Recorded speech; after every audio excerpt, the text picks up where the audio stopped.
Episode 7. It's not that deep.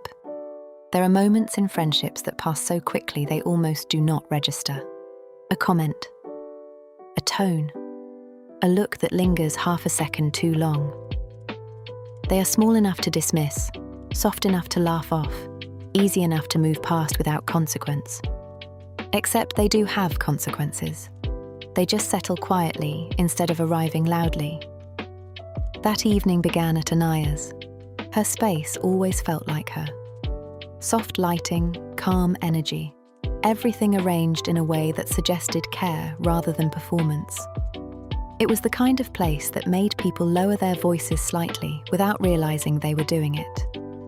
Roxy walked in and immediately tried to undo that, asking why it felt like a spa and announcing she would fix it.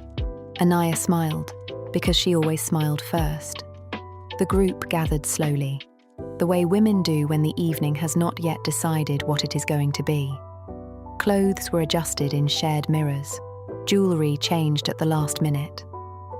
Lola mentioned casually that he was not coming, and Roxy called that good. Lola asked why. Roxy said it meant she could focus. On what? Celine asked. On us, Roxy said, as if that was enough of an answer. It was in the middle of that softness that the moment happened.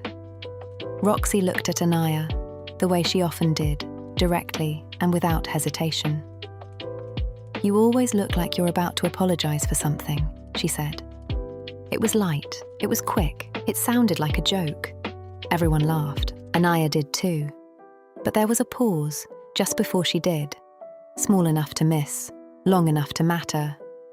Like what? She asked. Roxy shrugged it off immediately, calling it cute, saying she always looked like that.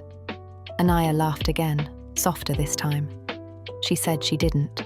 Roxy said she did. And then, just as quickly as it arrived, it was dismissed. Relax. It's not that deep. That was the end of it, at least on the surface. There is always a moment where something could be addressed. And then, just as easily, it isn't. The music got louder. Someone poured drinks. The room filled itself again with movement and conversation, and the familiar rhythm of women choosing ease over discomfort. It was not intentional. That was what made it so effective. Later, May found Anaya slightly apart from the group. Not removed, just quieter. Did that bother you? She asked. Anaya said no. May asked if she was sure. Anaya said it was nothing, and that was that, or at least that was how it appeared.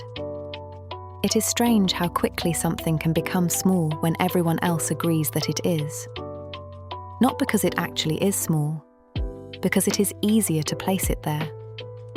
Across the room, Roxy told Celine she thought too much. Celine replied that Roxy did not think enough.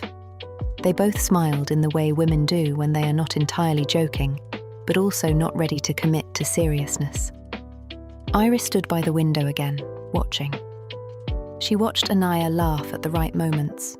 She watched Roxy move through the room with the same unchecked ease. She watched Lola still slightly elsewhere. She watched May watching Anaya. The problem with something not being that deep is that it usually is. Just not to the person who said it. By the time they were leaving, the moment had been fully absorbed into the night. Shoes on, bags picked up, plans moving forward without pause. Roxy slipped her arm around Anaya and told her she loved her. Anaya said she knew. She smiled. And for a second, just a second, when Roxy looked away, the smile dropped. Iris saw it. Of course she did. Some things do not cause problems. They reveal them.